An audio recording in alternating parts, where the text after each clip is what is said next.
Nancy Guthrie নামের ৮৪ বছর বয়সী এক বৃদ্ধার অপহরণের ঘটনাকে কেন্দ্র করে যুক্তরাষ্ট্রে তোলপাড়।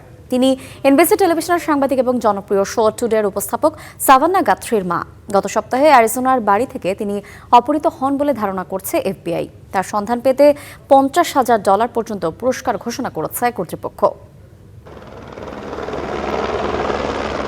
শেষবার এই বাড়িতেই দেখা গেছে ন্যান্সি গাথ্রিকে। এক সপ্তাহ আগে পরিবারের সাথে এখানেই সুন্দর সময় কাটে তার, কিন্তু পরদিন সকাল থেকেই উধাও ৮৪ বছর বয়সী এই বৃদ্ধা। অ্যারিজোনায় এই বাড়িতে একাই থাকতেন ন্যান্সি। নিয়মিত চার্চে যেতেন, কিন্তু রোববার তাকে চার্চে দেখা যায়নি। খোঁজ নিয়েও তার কোনো সন্ধান পাননি সন্তানরা। ৮৪ বছর বয়স হলেও ন্যান্সির স্মৃতিভ্রমের কোনো রোগ ছিল না, তাই ভুল করে কোথাও চলে যাওয়ার সম্ভাবনাও শূন্য। পুলিশের ধারণা তিনি অপহৃত হয়েছেন।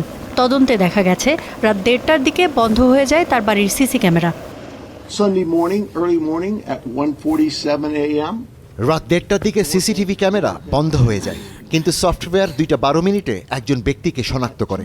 তবে ক্যামেরা ডিসকন্টিনিউড হয়ে যাওয়ায় কোনো ভিডিও পাওয়া যায়নি। একটি পোর্শে গাড়িতে পাওয়া গেছে ন্যান্সির রক্ত, তবে তাকে হত্যা করা হয়েছে এমন চূড়ান্ত সিদ্ধান্তে আসতে নারাজ এফবিআই। কোনো নিশ্চিত তথ্য না পাওয়া পর্যন্ত আমরা এটি বিশ্বাস করতে চাই যে গাথ্রি বেঁচে আছেন। কেউ গাথ্রির ব্যাপারে কোনো তথ্য দিতে পারলে তাকে পুরস্কৃত করা হবে।